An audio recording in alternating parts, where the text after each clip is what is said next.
जय हिंद। Welcome to Daksha classroom.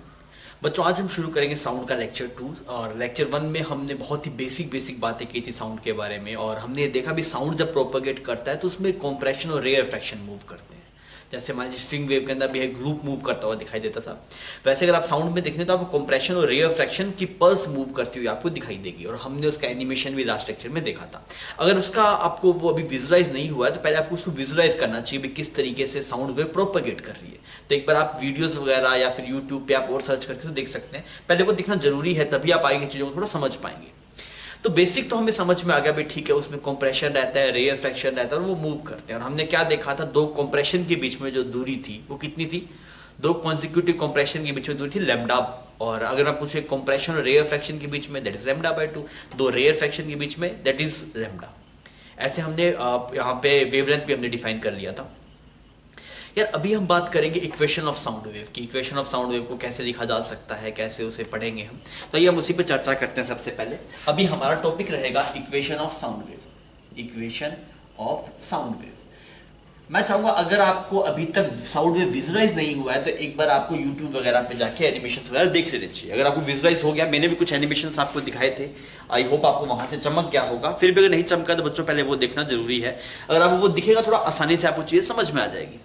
अच्छा, अब समझिए हम बात कर रहे हैं इक्वेशन ऑफ साउंड वेव की ना, तो हम पहले ये बताइए हम 3D में साउंड वेव की बात कर रहे हैं, सिर्फ 1D में बात कर रहे हैं। हम सिर्फ 1D में बात कर रहे हैं, हम 3D में बात कर रहे नहीं है। तो हम 3D की साउंड वेव को 1D में कैसे कन्वर्ट किया था, तो हमने एक पाइप ले ली थी, उसके अंदर साउंड वेव को प्रोपेगेट करवाया था और फिर हमने देखा अच्छा ये वन डायरेक्शन में जा रही है, हमने उसी को स्टडी किया था।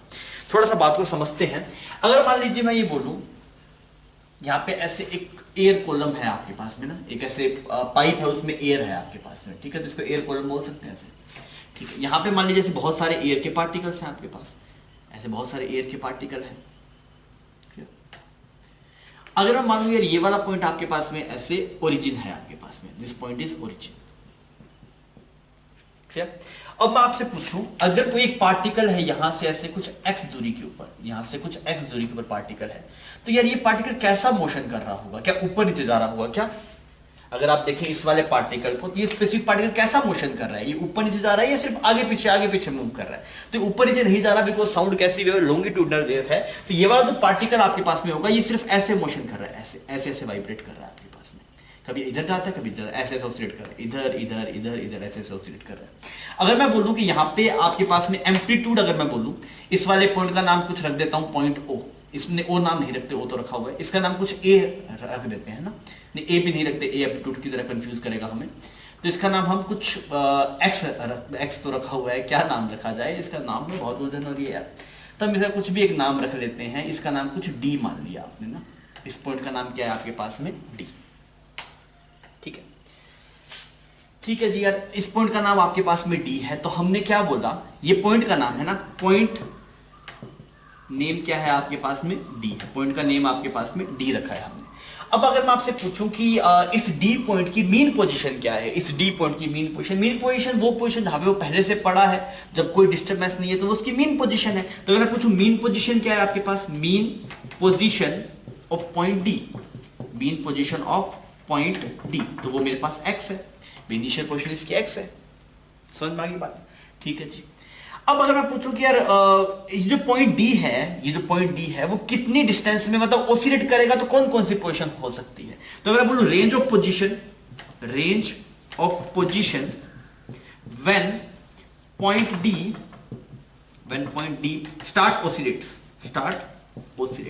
अगर भाई साहब ये पॉइंट डी आपके में ऑसिलेट करना शुरू करेगा तो यार ये कहां से कहां तक जा सकता है? तो मैंने बोला यार ये इसकी मीन पोजीशन है एक्स, तो अगर मान लीजिए ये ए एम्पलीट्यूड में ऑसिलेट करता है तो मैक्सिमम जा सकता है एक्स प्लस से और मिनिमम क्या जा सकता है? एक्स माइनस से। तो आप क्या बोलेंगे सर, जो पोजीशन होगी आपके पास में तो उसमें जो आपके पास वैल्यू होगी, इसको कुछ एक्स नोट बोल देता हूं ना, एक्स नोट बोल देता हूं, ये एक्स नोट पोजीशन है, एक्स नोट पोजीशन है। तो अगर आप देखेंगे पोजीशन ऑफ ए, अगर आप देखेंगे जैसे sorry position of point D, position of point D, तो मिनिमम पोजीशन क्या हो सकती है? अगर मान लीजिए ऑसिलेट करना शुरू करेगा तो मिनिमम पोजीशन क्या होगी? That is X naught minus A, और मैक्सिमम पोजीशन क्या होगी आपके पास? That is X naught plus A. बात समझ में आ रही है भाई? मिनिमम आपको पता है भाई ये वाला पॉइंट ए एम्पलीट्यूड में ऑसिलेट करता है, मैक्सिमम इधर कितना जा सकता है ए, और इधर भी कितना जा सकता है ए। तो अगर इधर ए गया तो पोजीशन क्या बन जाएगा, that is x minus A, और अगर इधर चला गया दैट इज एक्स प्लस ए। तो हमने ये इसकी पोजीशन लिख दी। क्लियर? यहाँ पे ए क्या है आपके पास में, A is amplitude of oscillation, A is amplitude of oscillation, amplitude of oscillation. ठीक है जी, बात समझ में आ गई। अब कुल मिला के मुद्दा ये है कि देखिए, जब आपके पास में हम स्ट्रिंग वेव पढ़ रहे थे ना, पार्टिकल ऊपर नीचे मूव करते थे, तो हम बोलते हैं डिस्प्लेसमेंट वाई को लिखते थे, हमारे पास वहां पे वाई का टर्म आता था इक्वेशन में, पर यहाँ पे वाई तो आएगा नहीं ना, बिकॉज पार्टिकल ऊपर नीचे ऑसिलेट नहीं कर रहे। तो यहाँ पे किसका टर्म आएगा, यहाँ पे टर्म आएगा आपके पास में कि डिस्प्लेसमेंट कितना है। यहाँ पे जो डिस्प्लेसमेंट था वो वाई की टर्म में था, इस वजह से हम वाई लिख देते थे, पर यहाँ पे जो डिस्प्लेसमेंट है वो वाई की टर्म में नहीं है, वो ये है कि भाई साहब अपनी इनिशियल पोजीशन से कितना चेंज आ रहा है उसके पास में। क्लियर है ये बात? वहां पे y लिखा जाता था, यहां पे आपके पास इक्वेशन में y लिखा नहीं जाएगा। तो हमने क्या लिखा, here we will not write equation in capital Y because it is longitudinal wave. तो अगर आपको यार याद होगा वहां पे स्ट्रिंग वेव में जो इक्वेशन थी वो y की इक्वेशन लिखी जाती है, पर यहाँ पे y में नहीं लिखी जाएगी इक्वेशन। यहाँ पे इक्वेशन किस में लिखी जाएगी, डेल्टा s में लिखी जाएगी। Here the equation, here we will write equation as delta s।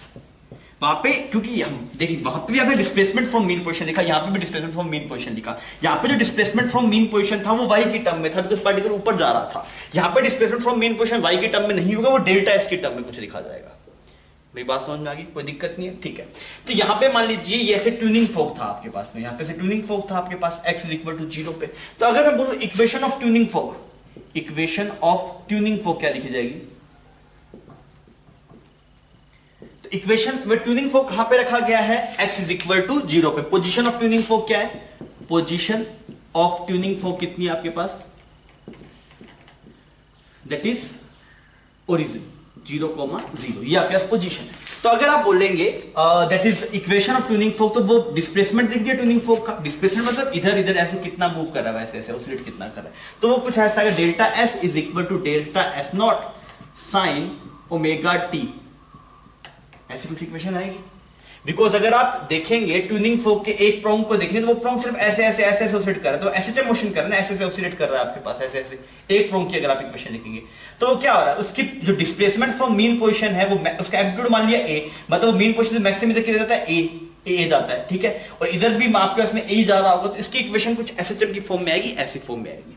और अगर आप लिखना चाहेंगे इक्वेशन ऑफ वेव, तो अगर आप देखेंगे इक्वेशन ऑफ वेव तो t को किससे रिप्लेस करना पड़ेगा, t को रिप्लेस करना पड़ेगा t minus x by v, t minus x by v. याद कीजिए स्ट्रिंग वेव के अंदर अगर आप इस वाले पॉइंट की इक्वेशन लिखेंगे तो आप बोलेंगे सर यहाँ पे दोनों फंक्शन आ रहे हैं, t और x का दोनों का फंक्शन आ रहा है। फिर हम वहां पे क्या किया था, हमने बोला था कि हमें इसकी इक्वेशन नहीं पता, इसको ओरिजिन पे लेके चलो। अगर इस पॉइंट को ओरिजिन पे लेके चलेंगे, मतलब जब ये डिस्टर्बेंस यहाँ पे पहुंचा है वो डिस्टर्बेंस ओरिजिन पे कब होगा, that is x minus v time पे, तो वो हमने t को रिप्लेस कर दिया t minus x by v पे। तो जो इक्वेशन आती है वो ऐसी आती है, delta s is equal to delta s naught sine omega t minus x v. इसको आप लिख सकते हैं delta s is equal to delta s naught sine omega t minus के एक्स। ये इक्वेशन है आपके पास में साउंड वेव की equation. This is equation of sound wave, this is equation of sound wave. तो वैसे ही है यार, उसमें कुछ ज्यादा वेरिएशन नहीं है। ये वाला पार्ट अभी मैं मतलब ये हमने स्ट्रिंग में बहुत ढंग से डिस्कस किया था कि हमने t को x minus x by v क्यों लिखा है, तो अभी हम सिर्फ डायरेक्ट यूज कर ले रहे हैं यहाँ पे। और अगर आप चाहे भी इस सब गणित में आप नहीं उलझना चाहते तो आप इस इक्वेशन पे देख लीजिए, वहां पे जो इक्वेशन थी वो थी y is equal to a sine omega t minus के एक्स। यहाँ पे इक्वेशन है delta s is equal delta s naught sine omega t minus के एक्स। तो यहाँ पे हमने भी ठीक है, हमें थोड़ी फील आ गई चीजों को देख के, अच्छा ऐसे इक्वेशन लिखी जाएगी। अब हम इसी इक्वेशन पे थोड़ी और चर्चा करेंगे और फिर हम थोड़ा और आपको बेटर तरीके से समझ में आएगा।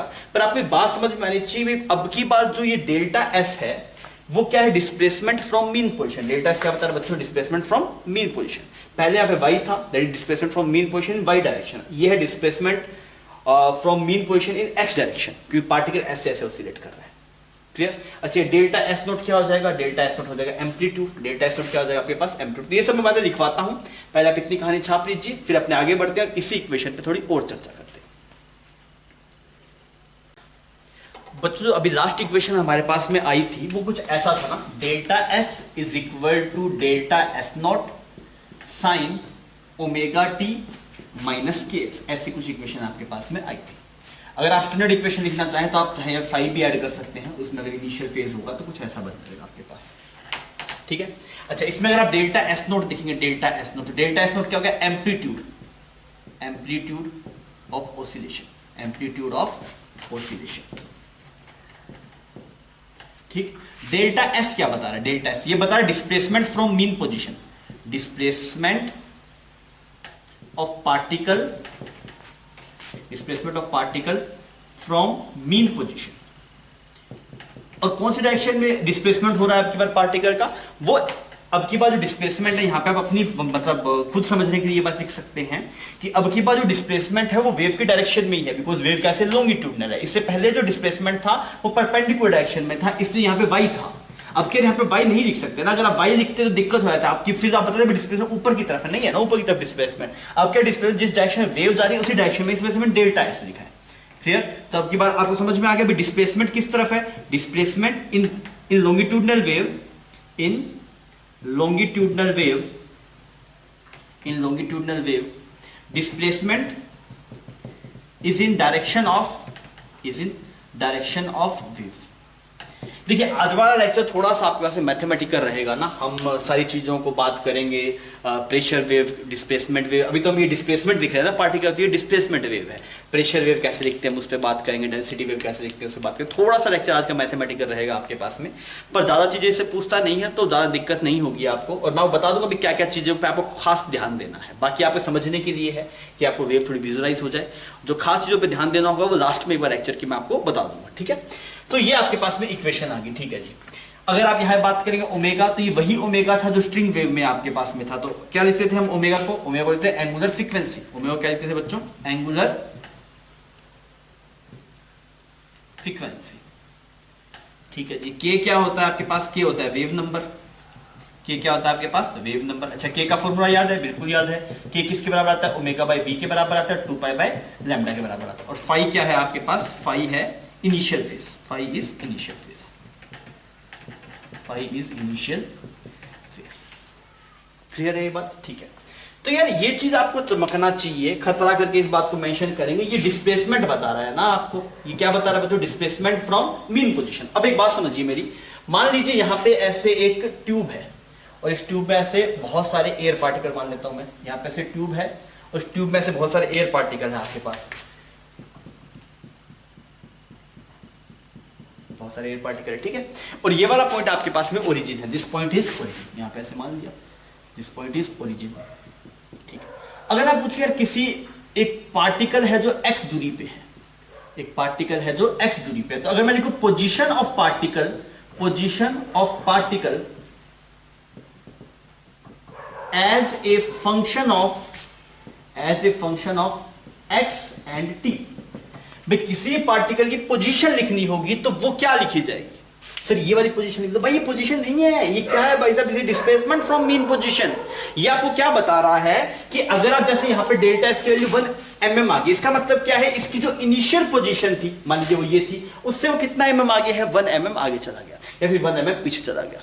बात समझ? क्योंकि इसकी जो मेन पोजीशन है वो ढूंढी है। तो मैंने बोला अच्छा आप अगर यहाँ पे मैं पूछूं कि भाई किसी भी पार्टिकल की पोजीशन क्या है, तो आप बोलेंगे अच्छा उस पार्टिकल का एक्सपोनेंट बताओ मुझे, तो एक्सपोनेंट बता दिया, टाइम बता दिया आपने, तो ये उसका डिस्प्लेसमेंट आ गया फ्रॉम मीन पोजीशन। इसे डिस्प्लेसमेंट फ्रॉम मीन पोजीशन। तो अगर आप पोजीशन देखेंगे तो पोजीशन के लिए क्या लिखना पड़ेगा आपको? एक्स आपके पास में क्या आएगा? एक्स अगर आप देखेंगे पोजीशन, तो सबसे पहले तो आप लिखेंगे यार उसकी इनिशियल पोजीशन क्या है। आप क्या लिखेंगे? इनिशियल पोजीशन या फिर mean position, mean position plus displacement, ये लिखी जाएगी ना। आप मान के देखिए ऐसे, अब लाइन में से बहुत सारे लोग खड़े हैं ऐसे ना, आप मेरे सामने एक और लड़का है, एक और लड़का, ऐसे बहुत सारे लोग खड़े, तो मान लीजिए यहां से, तो जैसे मैं फर्स्ट हूं, मैं ओरिजिन पे खड़ा हूं, 1 मीटर पे एक लड़का है, 2 मीटर पे एक लड़का है, 3 मीटर पे एक लड़का है। तो अगर आप मुझसे पूछें वैसे 2 मीटर वाले की पोजीशन क्या होगी किसी टाइम पे, तो मैंने बोला है 2 वाले का डिस्प्लेसमेंट फ्रॉम उसकी मेन पोजीशन से क्या है, तो वो ये है। तो यार अगर ये उसका डिस्प्लेसमेंट है उसकी पोजीशन से, तो एक्चुअल पोजीशन क्या हो जाएगी, that mean position plus displacement.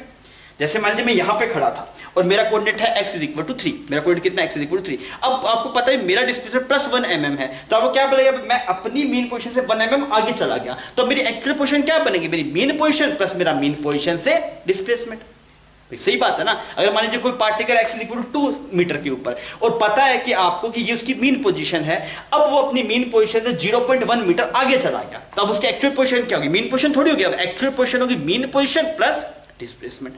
Clear है ये बात। तो ये तो मैंने लिखा कि जो एक्चुअल पोजीशन आपके पास में होगी वो मीन पोजीशन प्लस डिस्प्लेसमेंट होगी। तो क्या बन जाएगा आपके पास में, उसकी इनिशियल पोजीशन जो मीन पोजीशन है प्लस डिस्प्लेसमेंट, और डिस्प्लेसमेंट कितना, delta s naught sine omega T minus के एक्स प्लस 5। ये आपके पास में एक्चुअल पोजीशन लिखी जाएगी।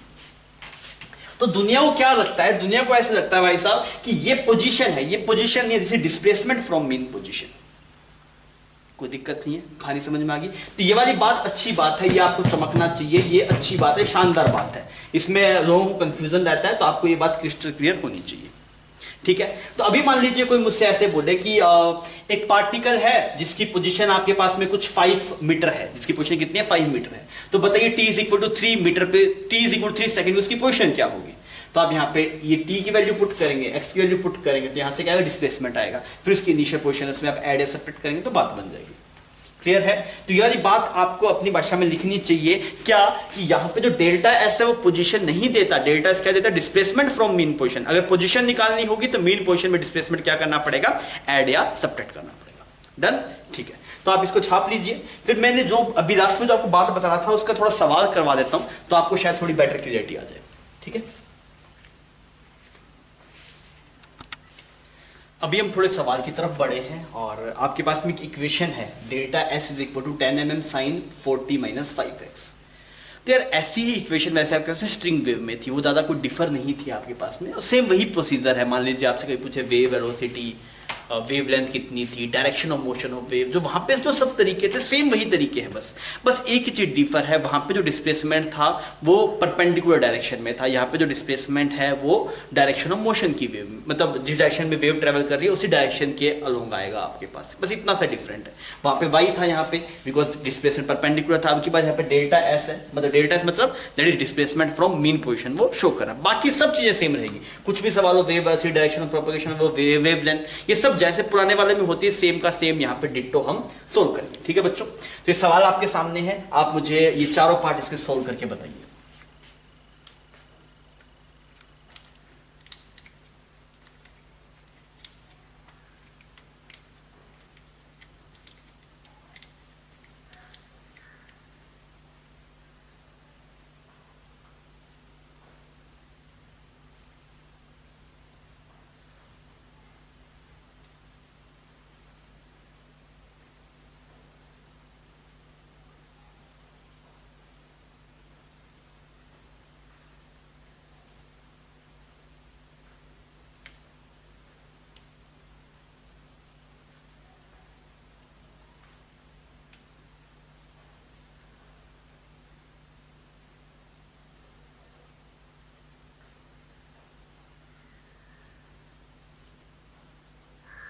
हाँ भी हुआ। ठीक है।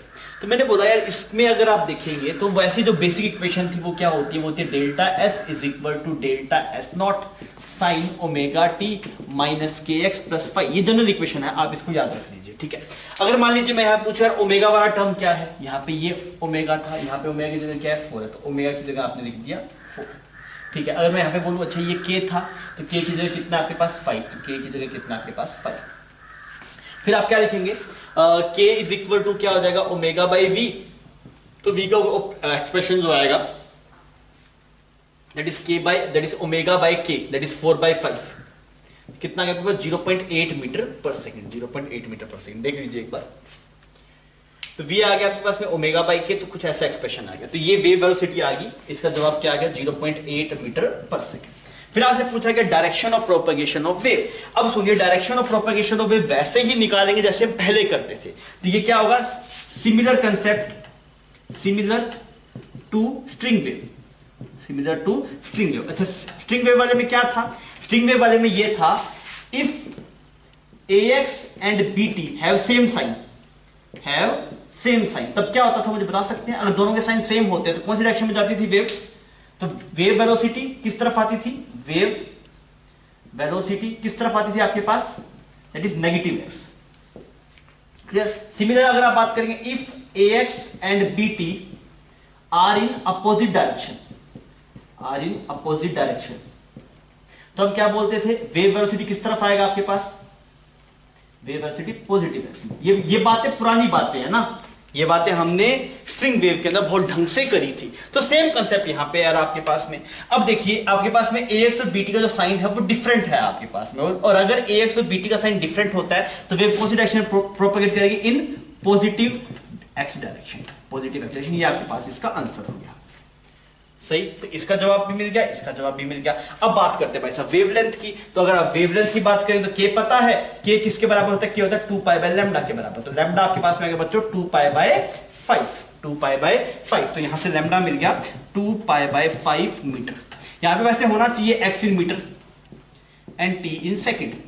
अगर मान लीजिए x मीटर में ना होगा, सेंटीमीटर में होता तो ये आंसर सेंटीमीटर में होता, बिकॉज ये तो k से ही आया ना आपके पास में, यहाँ पे ये जो k वाली टर्म है उससे ही आया। तो k के हिसाब से डिपेंड करेगा कि यहाँ पे जो जवाब मिलेंगे वो किस में मिलेंगे। अब ये वाला सवाल हमारे लिए नया है, ये सब पुराने मॉडल थे, दिस इज ओल्ड मॉडल, ये न्यू मॉडल है, ये अभी हमने नया नया सीखा। क्या बोला? The position of particle whose mean position is pi by 30 at time t is equal to pi by 12। मुझसे डिस्प्लेसमेंट नहीं पूछा यार। अगर मुझसे पूछा इस पार्टिकल का डिस्प्लेसमेंट कितना है तो मैं इसमें वैल्यू पुट करता, मुझे जवाब मिल जाता। अभी मुझे डिस्प्लेसमेंट नहीं पूछा, मुझे क्या पूछा?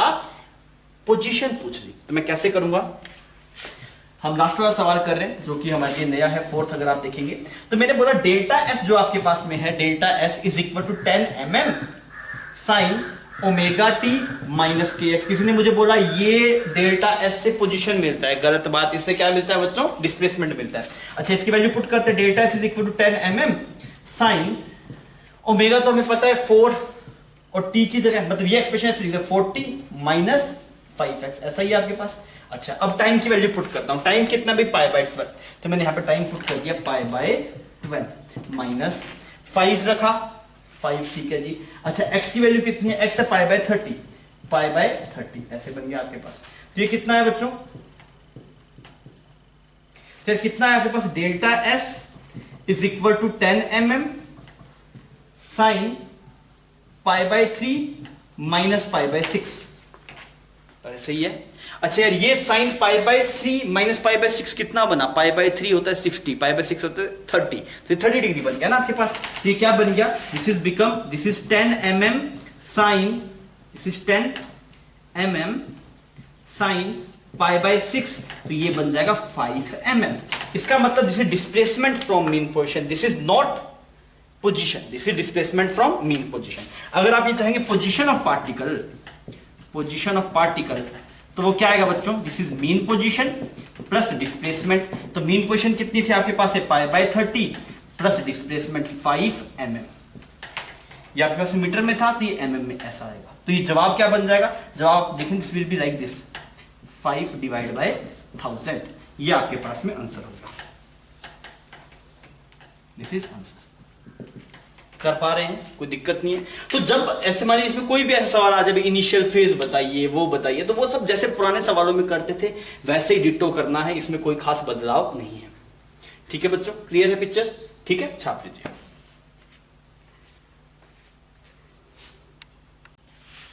This problem is very similar to previous one, और हमने पहले वाला सवाल से थोड़ा सा लिंक करते हुए सवाल को रखा है ताकि आप थोड़ी प्रैक्टिस कर पाए ना। और ये सब ऐसे पुरानी पड़ी हुई चीजें हैं, पर ठीक है, एक बार थोड़ा मेमोराइज भी हो जाएगी चीजें। तो आपके पास में इक्वेशन आपके सामने है, और आपने डेल्टा एस के टर्म देखते ही पहचान लिया कि ये आपके पास में लॉन्गिट्यूडनल वेव है। अगर स्ट्रिंग वेव होता तो इसमें वाई लिखा हुआ होता, मतलब आपके पास वो डिस्प्लेसमेंट होता वो डायरेक्शन ऑफ मोशन परपेंडिकुलर होता अगर स्ट्रिंग में वेव होती, पर ऐसा नहीं है आपके पास में। अब आपसे पूछा गया सारे एक्सप्रेशन से, find out frequency of sound wave, और वेव वेलोसिटी क्या है, वेव लेंथ क्या है, direction of motion of wave क्या है, और आपके पास position of particle whose mean position और टाइम गिवन है। वेरी सिमिलर प्रॉब्लम है पहले वाले से, तो आप मुझे करके बताइए क्या जवाब आ रहा है।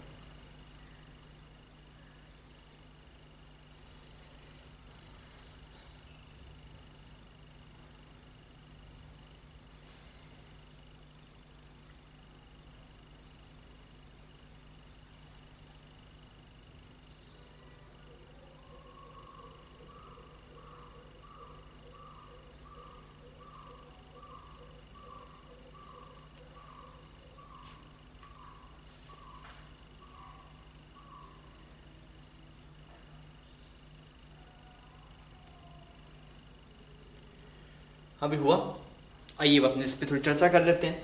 तो जो स्टैंडर्ड इक्वेशन होती है वो ये होती है, delta S is equal to delta s naught sine omega T minus के एक्स प्लस फाइव, ऐसा कुछ होता है। पर साइन कुछ भी हो सकता है, इसमें क्या सब प्लस प्लस, आप भी सबको प्लस प्लस कर दीजिए। ये स्टैंडर्ड इक्वेशन होगी। तो यहाँ से मुझे दिखाई दे रहा है के की वैल्यू कितनी है आपके पास, के होता है जो एक्स के पास वाली टर्म है वो कितनी है 10। अगर यह माइनस होता तो सिर्फ आपको के पॉजिटिव लेना होता है ना, वो साइन डायरेक्शन के लिए है।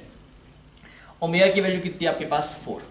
तो यहाँ पे क्या क्या पूछ रहा है, फ्रीक्वेंसी पूछ रहा है। तो फ्रीक्वेंसी का फॉर्मूला क्या होगा, ओमेगा होता है आपके पास में 2 पाई एफ, ये फ्रीक्वेंसी चाहिए इसको। तो फ्रीक्वेंसी कितनी आ जाएगी बच्चों, फ्रीक्वेंसी आ जाएगी ओमेगा डिवाइड बाय 2 पाई। तो ओमेगा की वैल्यू है 4, तो ये क्या बन गया बच्चों, 2 पाई हर्ट्ज, ये आपके पास में फ्रीक्वेंसी आ गई। ये पहले का जवाब हो गया फर्स्ट प्रॉब्लम का। Simple straight forward, omega is equal to pi. आप इसे ड्राइव भी कर सकते हैं, बिकॉज फ्रीक्वेंसी होता है 1 बाई टाइम और 2 पाई बाई टी होता है ओमेगा।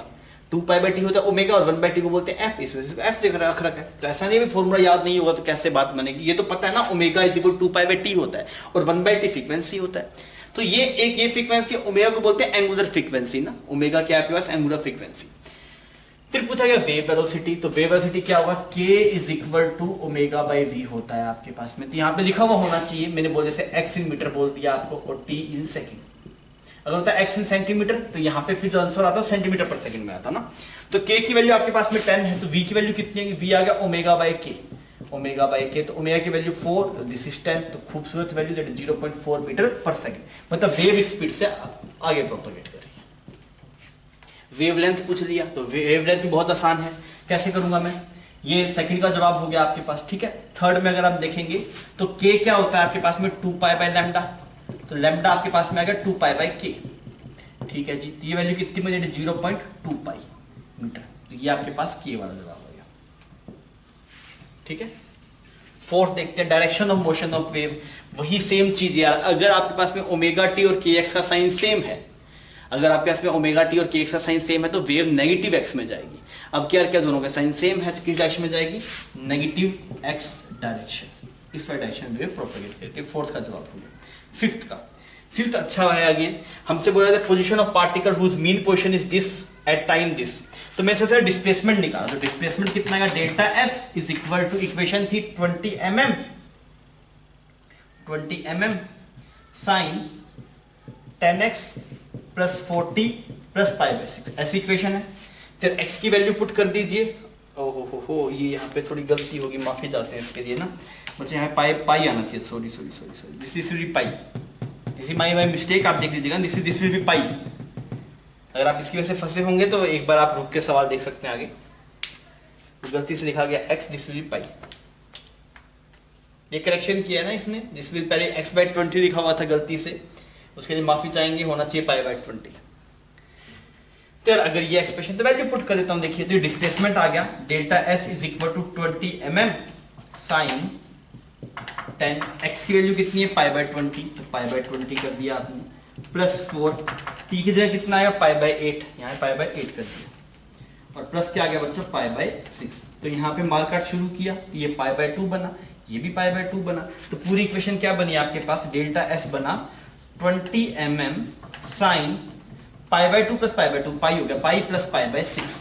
अब यार ये पाई प्लस पाई बाई 6 क्या होता है, sine 180 plus theta, third quadrant में AST, तो थर्ड क्वाड्रेंट में आपके पास में जो साइन है वो नेगेटिव होता है आपके पास में, और अगर साइन नेगेटिव होगा तो क्या बन जाएगा, this is -20 mm divide by 2, that is -10 mm। ये डिस्प्लेसमेंट है mean position, this is displacement from mean position. अगर आप बात करेंगे पोजीशन की तो जो आंसर आएगा आपके पास में वो सबसे पहले मीन पोजीशन लिखेंगे और उसमें से आप वो ऐड करेंगे। तो ऐड किया पर वो माइनस में था तो माइनस में ऐड कर देंगे, डिट्टो डिट्टो ऐड कर देंगे। इसी वजह से माइनस में देना चाह रहा था मैं, ताकि वो कंफ्यूजन ना हो। सर क्या करना, जैसी वो टर्म आई सेम को सेम यहाँ पे रख के ऐड कर दो। वो आपके माइनस में उठा के ले सेम की सेम 10 mm। तो ये आपके मीटर में है तो इसको मीटर में कन्वर्ट करना पड़ेगा, तो बाय 1000। ये आपके पास में आंसर हो गया कौन सा प्रॉब्लम का, 5th प्रॉब्लम का। क्लियर है बच्चों, बात समझ में आ गई? ठीक है, छाप लीजिए इसको।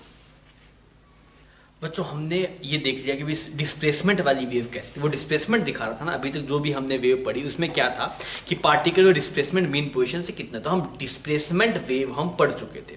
अगर आपको याद हो लास्ट लेक्चर के एंड में मैंने आपको बताया था कि साउंड की वेव 3 फॉर्मेट्स में लिखी जाती है, displacement, pressure and density. Displacement, pressure and density. हम डिस्प्लेसमेंट पढ़ चुके हैं, हमें प्रेशर और डेंसिटी थोड़ा देखना है।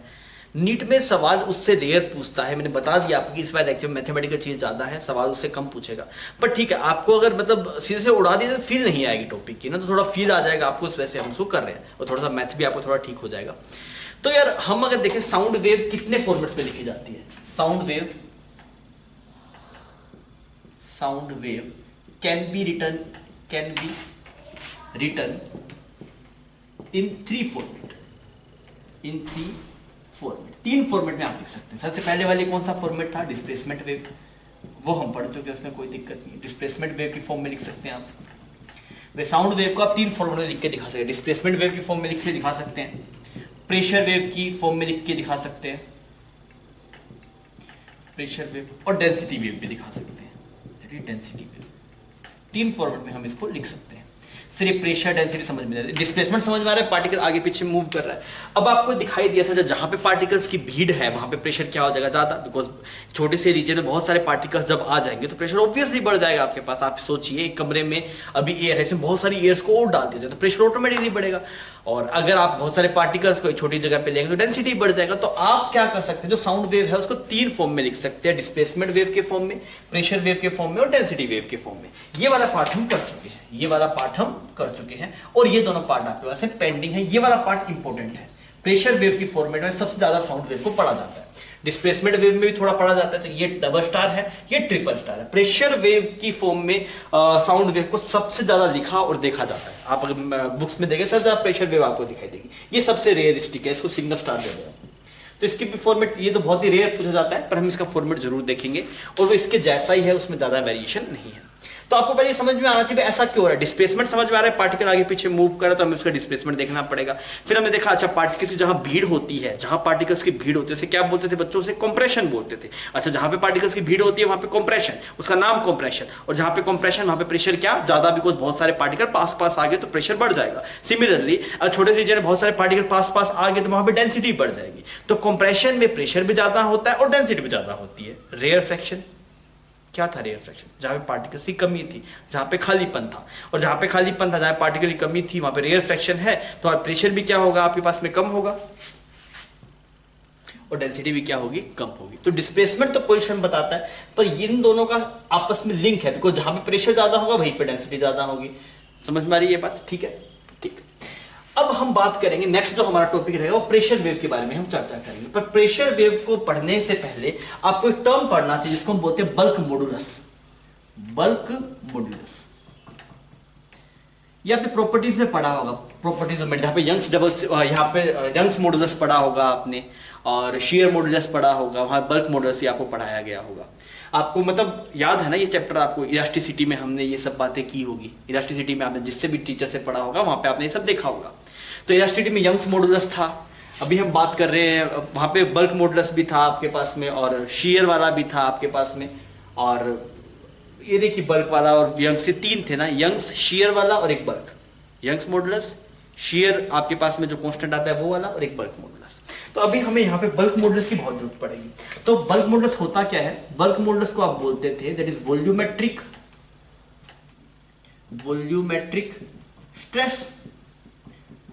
Stress divide by volumetric strain.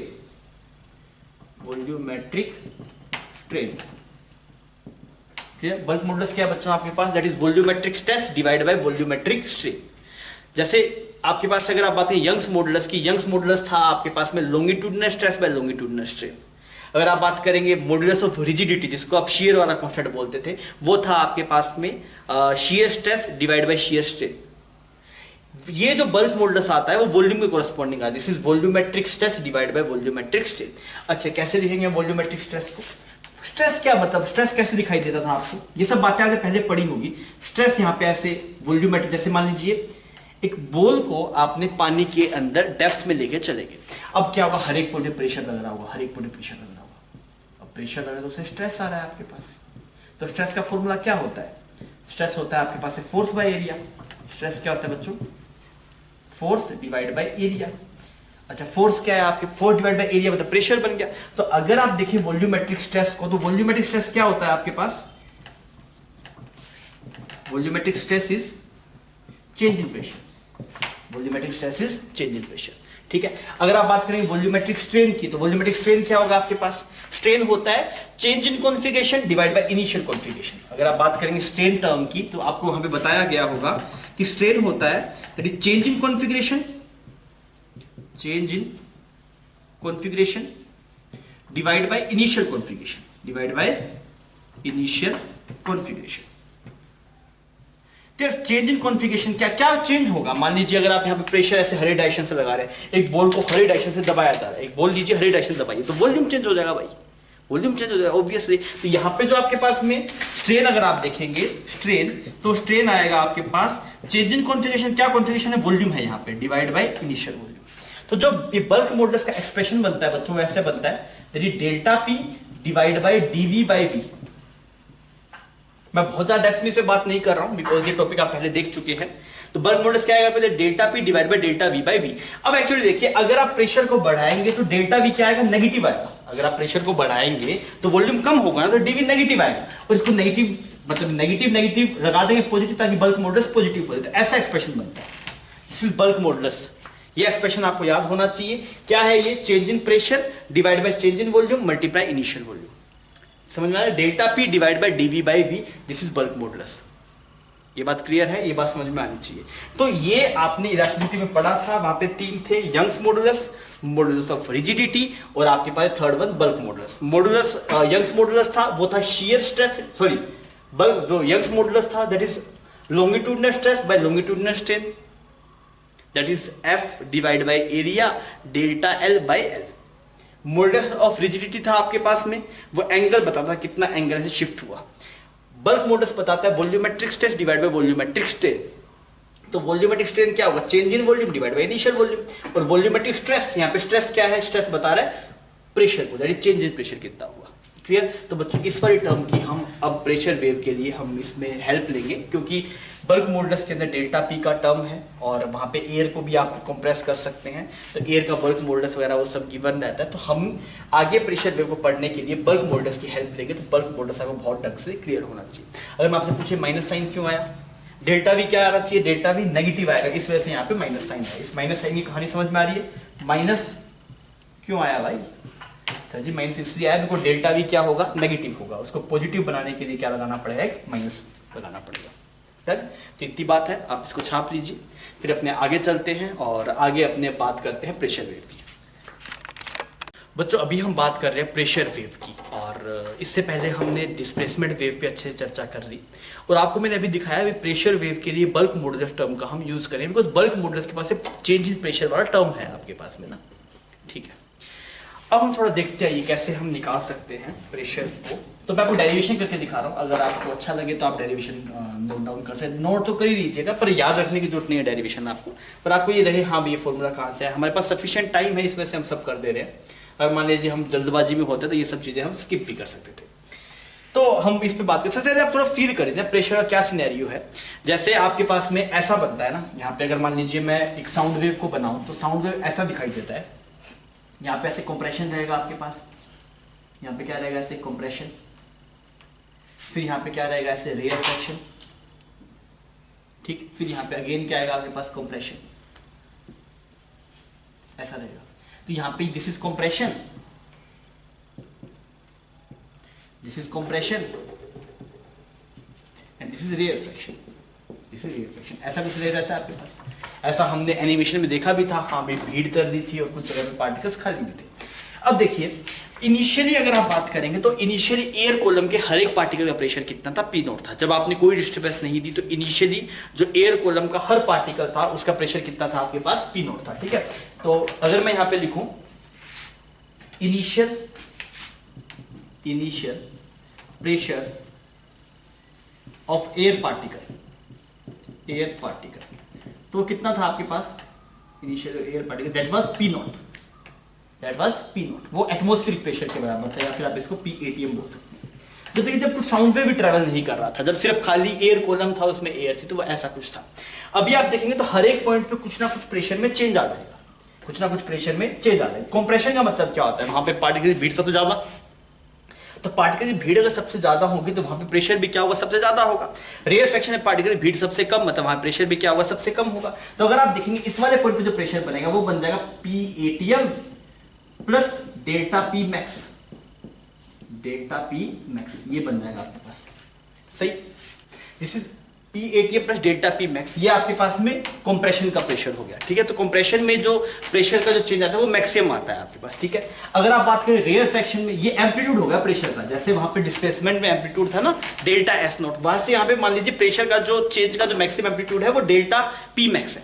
अगर आप यहाँ पे देखेंगे तो यहाँ पे क्या आएगा आपके पास, यहाँ पे आएगा this is P not, P atmosphere का प्रेशर, प्लस आपके पास में डेल्टा माइनस, यहाँ पे कम होगा ना, that is minus delta, minus PATM delta P max, यहाँ पे माइनस आएगा आपके पास, और यहाँ पे कंप्रेशन पे फिर क्या आएगा, delta P plus delta P max. मतलब प्रेशर वेव का जो डेल्टा P मैक्स है ना, ये आपके पास प्रेशर वेव का एम्पलीट्यूड है। ये डेल्टा P मैक्स क्या है आपके पास में, डेल्टा P मैक्स हो गया amplitude of pressure, this is amplitude of pressure wave. इसका मतलब क्या हुआ, जो चेंज इन प्रेशर मैक्सिमम जो होगा that will be amplitude of pressure wave. सही बात, इसमें कोई दिक्कत नहीं।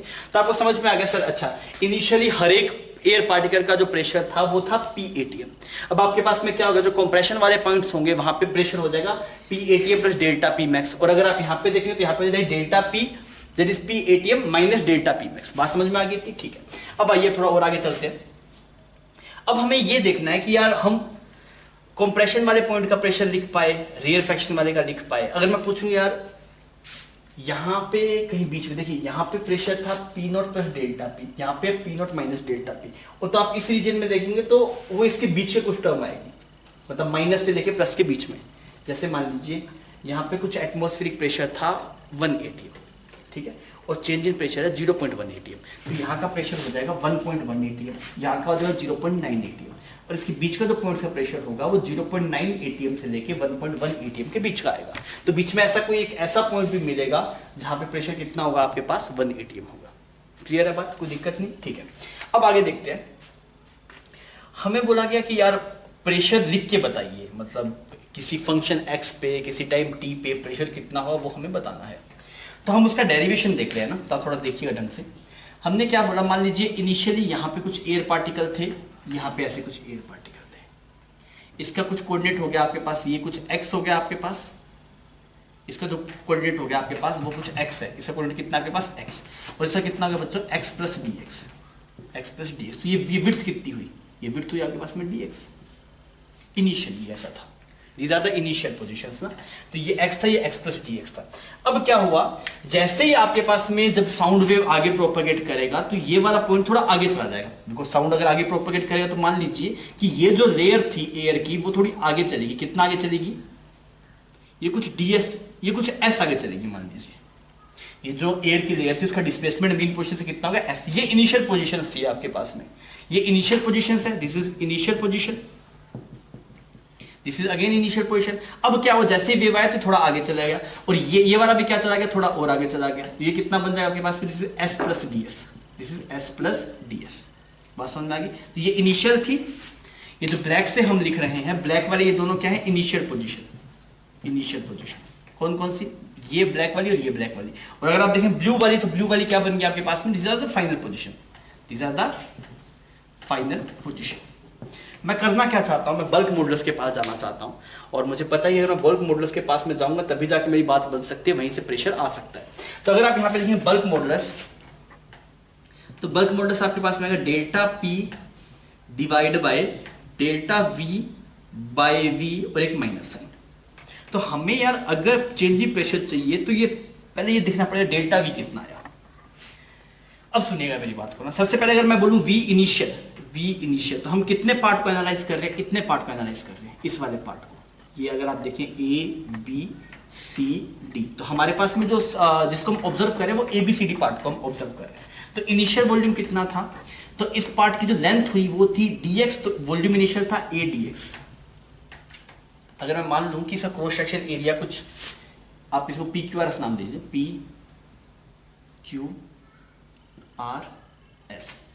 अच्छा ये पी क्यू आर एस है, अब ये पी यहाँ पे चला गया तो ये पी डैश बन गया, ये कुछ क्यू डैश बन गया, आर एस थोड़ा आगे शिफ्ट हो गया तो आर डैश बन गया, और यहाँ पे एस डैश बन गया। तो अगर आप देखें इनिशियल वॉल्यूम, तो इनिशियल वॉल्यूम में कितने, इतने वॉल्यूम के अंदर थे एयर पार्टिकल, और अगर आपके इसमें इतने वॉल्यूम में एयर पार्टिकल थे तो इसका वॉल्यूम हुआ कितना, तो विड्थ है dx, इसका एरिया हम मान रहे हैं, इसका जो एरिया आपके पास में है that area is a, cross section area CS से वो कितना है आपके पास, कुछ a मान लीजिए आप। तो इसका वॉल्यूम कितना, that is a multiply dx। Initial volume है बच्चों किसका, इस सेट का जिसको हम ऑब्जर्व करें, सिस्टम का जिसको हम ऑब्जर्व कर रहे हैं। अब हुआ क्या, ये कुछ चला गया आपके पास S आगे, ये कितना चला गया S आगे, PQ कितना आगे चला गया S आगे। अगर ये RS भी आपके पास में Q ही आगे जाता, अगर ये RS भी आपके पास में Q ही, सॉरी PQ कितना आगे चला गया, S आगे चला गया। अगर ये RS भी आपके पास में S ही आगे जाता तो उसके वॉल्यूम में कोई चेंज नहीं आता। आप समझ के देखिए, मैं यहां पे खड़ा हूं, मेरे आगे एक और बंदा खड़ा है, ठीक है। अब हम दोनों के बीच में डिस्टेंस 1 मीटर है। अब अगर मैं 1 mm आगे जाऊं, अगर वो बंदा भी 1 mm आगे चला जाएगा तो हमारे बीच का जो वॉल्यूम था वो बदलेगा नहीं, उतना ही रहेगा। पर अगर ऐसा हो जाए मैं 1 mm जाऊं और वो 2 mm चला जाए, फिर वॉल्यूम में चेंज आएगा। तो अगर आप देखिए चेंज इन वॉल्यूम कितना हुआ आपके पास में, तो चेंज इन वॉल्यूम कितना हुआ, अगर आप यहाँ पे डेल्टा वी लिखेंगे, delta we change in volume, तो कितना एक्स्ट्रा चला गया, ये ds आगे चला गया। अगर ये s जाता, ये भी s जाता तो चेंज इन वॉल्यूम 0 आता। अभी कितना एक्स्ट्रा चला गया, ds आगे चला गया, चेंज इन वॉल्यूम कितना है, a ds। समझ में आ गई बात, ये तो था आपके पास में a dx और ये हो गया a ds। अब अगर हम इसको यहां पे देखेंगे, इसको मैं यहां पे पुट करूं तो एक्सप्रेशन क्या बन गया, देखना बच्चों, beta is equal to minus delta p divide by dv by v। dv कितना है आपके पास में, चेंज इन वॉल्यूम कितना है, a ds। ये क्या है, this is change in volume, change in volume, और ये क्या है आपके पास में, इनिशियल वॉल्यूम। तो कितना आएगा आपके पास, जैसे a ds divide by a dx।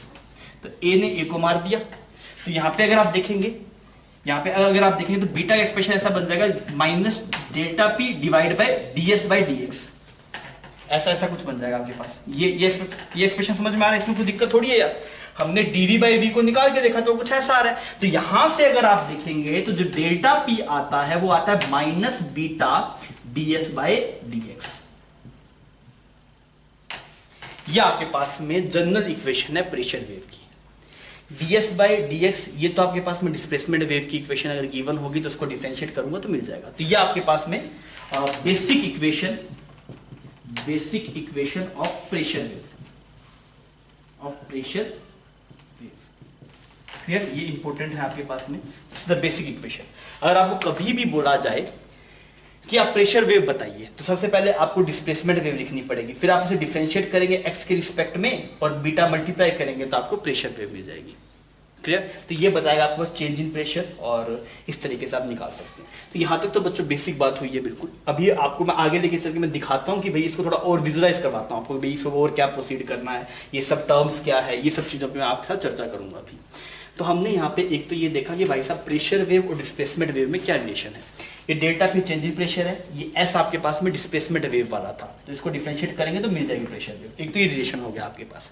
दूसरी बात, हमने ये यहाँ से फील हुआ कि अच्छा रेयर फ्रैक्शन पे जो प्रेशर होगा वो होगा P ATM minus delta P max, compression पे होगा P ATM plus delta P max, similarly compression होगा delta P plus delta P. This is delta P नहीं है, दिस इज पी एटीएम, बीच में इसके बीच वैरी करता रहेगा आपके पास, ठीक है। तो बहुत बेसिक इक्वेशन थी। अब आइए अपने आगे चलते हैं और प्रेशर वेव के बारे में थोड़ी और चर्चा करते हैं। बच्चों अभी हम बात कर रहे हैं इक्वेशन ऑफ प्रेशर वेव, और हमने बेसिक इक्वेशन अभी देख ली थी। वो इक्वेशन क्या थी आपके पास में? वो ऐसा था, that is change in pressure is equal to minus beta ds by dx। ऐसी कुछ इक्वेशन थी आपके पास, ये इक्वेशन थी। तो ये चेंज इन प्रेशर बता रहा है आपके पास, चेंज इन प्रेशर की जो वेव आएगी वो कैसे आएगी, तो आप इस एक्सप्रेशन से उसको निकाल सकते हैं। यहाँ पे जो डेल्टा पी दिखा रहा है, डेल्टा पी तो दिखा रहा है बच्चों change in pressure. Delta P क्या दिखा रहा है आपको? That is change in pressure, change in pressure. और ये जो ds बाई dx है, this is partial differentiation of, this is partial differentiation, partial differentiation of किसका partial differentiation? Displacement wave of, displacement wave with respect to x, with respect to x। तो यार जैसे मान लीजिए आपको डिस्प्लेसमेंट वेव गिवन होगी तो आप क्या करेंगे? ds बाई dx करेंगे, मतलब उस डिस्प्लेसमेंट वेव का पार्शियल डिफरेंशिएट करेंगे x के रिस्पेक्ट में, फिर आप ऐसे इसको पुट कर देंगे तो बात बन जाएगी। अच्छा बीटा क्या है हमारे पास? बीटा है बल्क मॉडुलस, बीटा है बल्क मॉडुलस। और ये आपके पास में एक जनरल आपके पास प्रेशर वेव की इक्वेशन है। मान लीजिए कभी भी आपके पास डिस्प्लेसमेंट वेव गिवन हो और आपसे पूछा जाए कि इस डिस्प्लेसमेंट वेव से आप प्रेशर वेव बताइए, तो हमेशा आपको ऐसे ही काम करना पड़ेगा। ठीक है, अब आइए मैं आपको दिखाता हूँ। मान लीजिए अगर इसमें ऐसे डिस्प्लेसमेंट वेव है, delta S is equal to delta s naught sine, या फिर एस नॉट बोल देता हूँ ना, इसको एस नॉट बोल देता हूँ, साइन ओमेगा टी माइनस के एक्स प्लस फाइव। ये क्या है आपके पास में? ये डिस्प्लेसमेंट वेव है। अच्छा यहाँ पे ये जो एस नोट टर्म है आपके पास में, वो क्या बता रहा है? वो बता रहा है भाई डिस्प्लेसमेंट, जो पार्टिकल डिस्प्लेस हो रहे हैं उनका एम्पलीट्यूड क्या है, वो बता रहा है। और ओमेगा टी और वो सब टर्म हमारे पहले से जानते हैं। तो यार अगर मुझे कभी डिस्प्लेसमेंट वेव गिवन होगा और मुझसे प्रेशर वेव निकालने के लिए बोले, तो मैं ये तरीका जानता हूँ भाई ऐसे करने से प्रेशर वेव आ जाती है। तो मैंने बोला मुझे सबसे पहले ds बाई dx चाहिए, ds बाई dx चाहिए। तो अगर आप इसे डिफरेंशिएट करेंगे ds बाई dx, तो क्या करना पड़ेगा बच्चों? इस इक्वेशन को मतलब डिफरेंशिएट करना पड़ेगा किसके रिस्पेक्ट में? x के रिस्पेक्ट में। तो अगर आप इसको डिफरेंशिएट करेंगे x के रिस्पेक्ट में, तो ये क्या बनेगा आपके पास में? दिस इज एस नॉट, ये तो कांस्टेंट है। साइन का डिफरेंशिएट क्या बनेगा? कोस बना दिया, कोस ओमेगा टी माइनस के एक्स प्लस फाइव। सही। अच्छा और अगर आप देखेंगे अब किसको, अब अंतर्वाल टर्म वो डिफरेंशिएट करना है। अगर आप इस अंतर्वाल टर्म को डिफरेंशिएट करेंगे तो ये वाला टर्म तो कांस्टेंट बन जाएगा, बिकॉज आप पार्शियल डिफरेंशिएशन कर रहे हैं, और पार्शियल डिफरेंशिएशन में जिसके रिस्पेक्ट में करते हैं वही वेरिएबल बचता है, बाकी सब कांस्टेंट हो जाता है। तो यहाँ पे सिर्फ क्या है, इसका डिफरेंशिएट करेंगे तो क्या बनेगा? माइनस के बनेगा। इसका करेंगे तो क्या बनेगा? माइनस के बनेगा। और ये कांस्टेंट है, इसका जीरो बन जाएगा। तो अगर आप यहाँ पे देखें तो ds बाई dx आपके पास में निकल के आया। इसको डेल बोलना ज्यादा खूबसूरत रहेगा ना, पार्शियल डिफरेंशिएशन जैसा ये। तो ये आ गया आपके माइनस के S not cos omega T minus के एक्स प्लस फाइव, ऐसा कुछ टर्म आपको दिखाई दे रहा है। तो यार अगर मैं यहाँ पे प्रेशर वेव लिखना चाहूँ तो प्रेशर वेव कितना बनेगा? प्रेशर वेव बनेगा आपके पास, कैसे देखते हैं? Minus beta ds by dx आप निकाल के बताइए। तो ये हमने यहाँ पे निकाल लिया, तो कितना आया? माइनस के S not cos omega T minus के एक्स प्लस फाइव। ठीक है।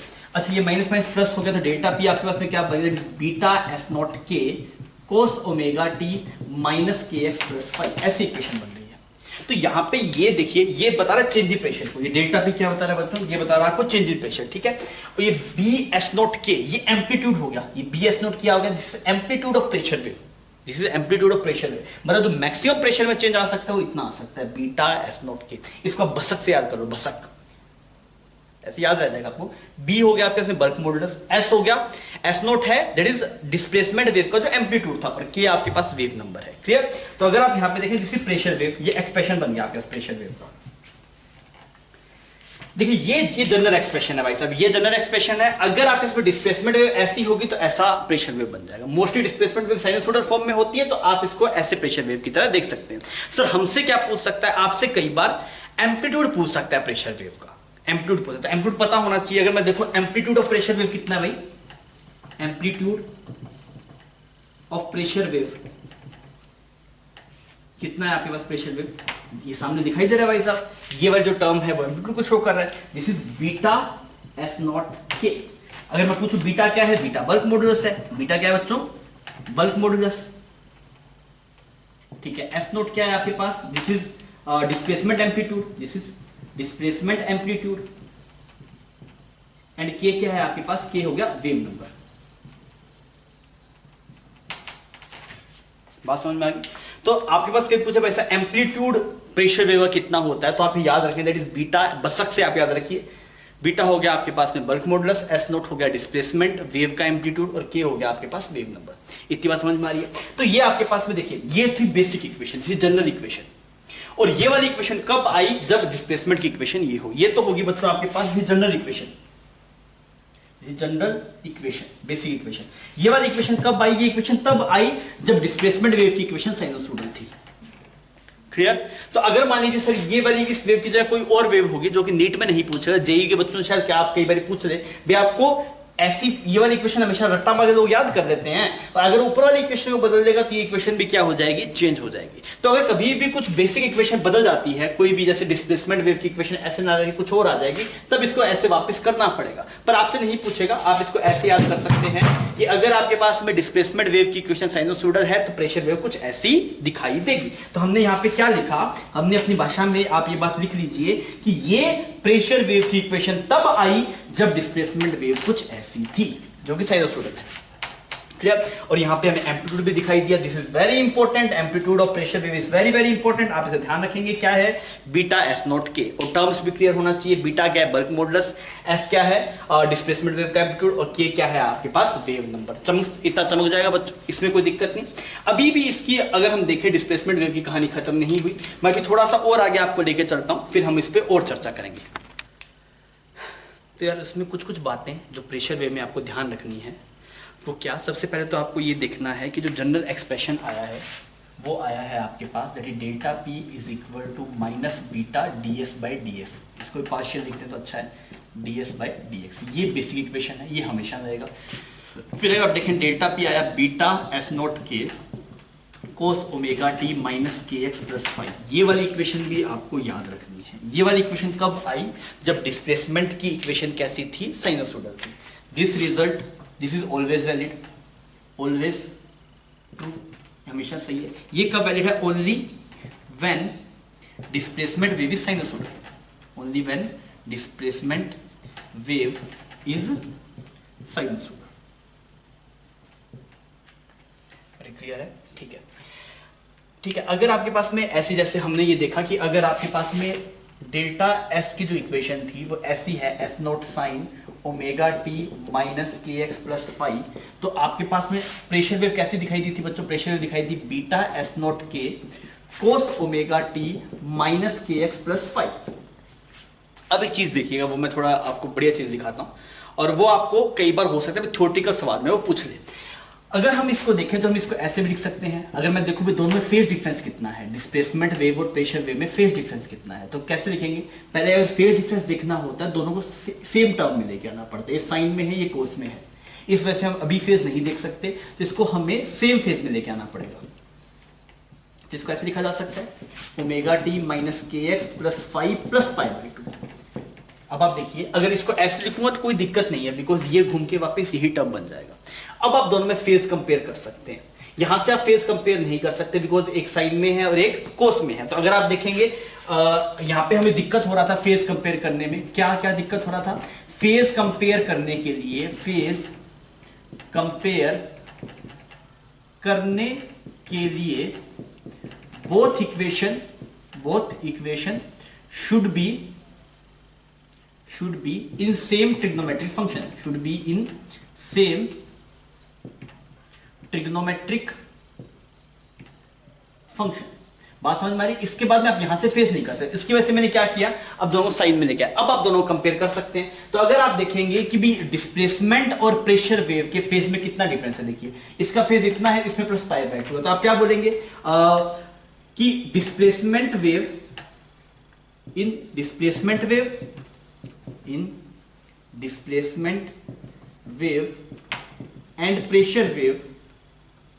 Pressure wave there is a phase difference of pi by two. ये वाली बात इंपॉर्टेंट है, ये कई बार हो सकता है कि नीट में भी थ्योरेटिकल में पूछ ले कि भाई साहब डिस्प्लेसमेंट वेव और प्रेशर वेव में कोई फेज डिफरेंस होता है क्या? हाँ होता है, और वो फेज डिफरेंस कितना आता है आपके पास? पाई बाई टू आता है। तो प्रेशर वेव लीड करता है पाई बाई टू से। भाई किसका ज्यादा है? अगर इसका इतना फेज है तो इसका प्लस पाई बाई टू है, दोनों में से कौन लीड कर रहा है? प्रेशर वेव लीड करता है। तो आप ये बोल सकते हैं कि pressure wave pressure wave leads by an angle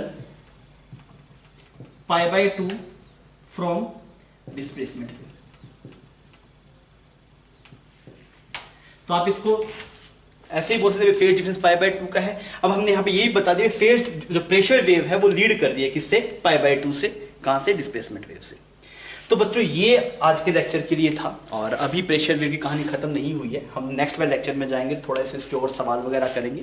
तो ये थोड़ा मैथमेटिकल पार्ट था ना आपके पास। मान लीजिए सर मुझे कुछ चीज़ समझ में आई, कुछ नहीं आई, बिकॉज आपने गणित में देखे, तो मुझे क्या क्या याद रखना है। तो आपको क्या क्या याद रखना है, देखिए जो इस बार लेक्चर में जो याद रखने वाली चीज़ थी, सबसे पहले तो ये पता होना चाहिए कि भाई डिस्प्लेसमेंट वेव की इक्वेशन क्या होती है। डिस्प्लेसमेंट वेव की इक्वेशन अगर आप देखिए ज्ञान ऑफ दिस लेक्चर, ज्ञान ऑफ लेक्चर, भाई इस लेक्चर में से क्या क्या याद रखना ताकि बात बन जाए। तो डिस्प्लेसमेंट वेव की इक्वेशन याद होनी चाहिए, delta S is equal to delta s naught sine omega T minus के एक्स प्लस फाइव। ऐसी थी आपके पास में डिस्प्लेसमेंट वेव की इक्वेशन। एस नॉट बता रहा है एम्पलीट्यूड को, ओमेगा के हम जानते ही हैं। फिर ये डेल्टा एस क्या है, this is displacement from mean position, this is displacement from mean position, ये बात आपको याद रहनी चाहिए। ठीक, फिर हमने प्रेशर वेव की बात की, तो प्रेशर वेव क्या आ रहा था आपके पास, डेल्टा पी आ रहा था आपके पास minus beta D S by D X, ये एक्सप्रेशन याद होना चाहिए, ये हमेशा सही है। फिर एक पड़ा delta P is equal to बसक बीटा एस नॉट के कोस ओमेगा टी माइनस के एक्स प्लस फाइव, एक ये वाली बात पता होनी चाहिए। ठीक है, एक ये इक्वेशन, एक ये और एक ये, समझ में आ रहा है। ये बेसिक इक्वेशन है, हमेशा लगेगा। ये कब लगेगा, जब आपके पास में साइनोसॉइडल वेव हो। ठीक है, इतनी बातें। इसके अलावा बीटा का एक्सप्रेशन पता होना चाहिए। बीटा होता क्या है, बीटा होता है delta p divide by minus delta v by v, ये वाला एक्सप्रेशन याद होना चाहिए। भाई मैं बता रहा हूं इस लेक्चर में क्या क्या इंपॉर्टेंट था। इसके अलावा अगर आपको पता होना चाहिए delta phi between displacement wave and pressure wave, वो कितना है, पाई बाय 2, ये इतनी सब चीजें जरूरी थी। पर इसको कैसे बनाया गया, कैसे लिखा गया, उसके लिए हमने पूरे डेरिवेशंस वगैरह देखे हैं। तो ये आज के लेक्चर का ज्ञान है, इतना आपको जरूर समझ में आना चाहिए। हो सकता है इस पर डायरेक्ट कुछ फॉर्मूला बेस्ड नीट पूछ दे, डेरिवेशन वेरिएशन आपसे नहीं पूछेगा, पर अगर आप एक बार खुद से बैठे करेंगे तो आसान है ये, ऐसा नहीं बहुत ज्यादा टफ है। तो क्या क्या याद होना चाहिए बच्चों, डिस्प्लेसमेंट वेव की इक्वेशन बताइए मुझे क्या थी, delta S is equal to S naught sine omega T minus के x plus five. Bulk modulus क्या होता है, volumetric strain, volumetric stress divide by volumetric strain. Volumetric stress क्या होता है, change in pressure. Volumetric strain क्या होता है, delta V divide by V. ठीक है, फिर अगर हम बात करें कि आपके पास में प्रेशर वेव की इक्वेशन कैसे लिखते हैं, that is minus beta D S by D x. अगर एस वाली वेव साइनोसॉइडल है तो इक्वेशन क्या बनेगी, ऐसी बनेगी, बसक कोस ओमेगा टी माइनस के एक्स। ठीक, और फेज डिफरेंस दोनों में कितना है, पाई बाय 2 का। तो आज का लेक्चर यहीं पे हम खत्म करते हैं। और बहुत ही हमने आज जो बात की है वो मैथमेटिकल टर्म्स की थोड़ी बात की है। साउंड में थोड़ी देर तक, मतलब एक नेक्स्ट वाला लेक्चर भी और आपके पास थोड़ा सा मैथमेटिकल रहेगा, उसके बाद मैथमेटिक्स कम हो जाएगी और सवाल वाला पार्ट आ जाएगा। अभी इन सब से सवाल थोड़े कम पूछता है, पर ये बेस बना रहे हैं हम साउंड का ना, और जहाँ से सवाल पूछेगा वो मैं आपको सही ढंग से करवाऊंगा। ओबीएसली उसमें गणित भी कम है, तो पर हम ये है कि भाई जितनी चीज़ें हम बता सकते हैं बेसिकली बता दें, ताकि आपको कोई दिक्कत ना आए चीज़ों को समझने में। ठीक है बच्चों, तो आज का लेक्चर हम यहीं पे खत्म करते हैं। थोड़ा नोट सही ढंग से रिवाइज कीजिएगा, जो डेरिवेशन वगैरह वो खुद ही थोड़ा करके देख लीजिएगा ना, ताकि थोड़ा कॉन्फिडेंस आएगा टॉपिक के अंदर आपको। ठीक है बच्चों, ओके, थैंक यू, मिलते हैं नेक्स्ट लेक्चर में। तब तक के लिए जय हिंद, जय भारत।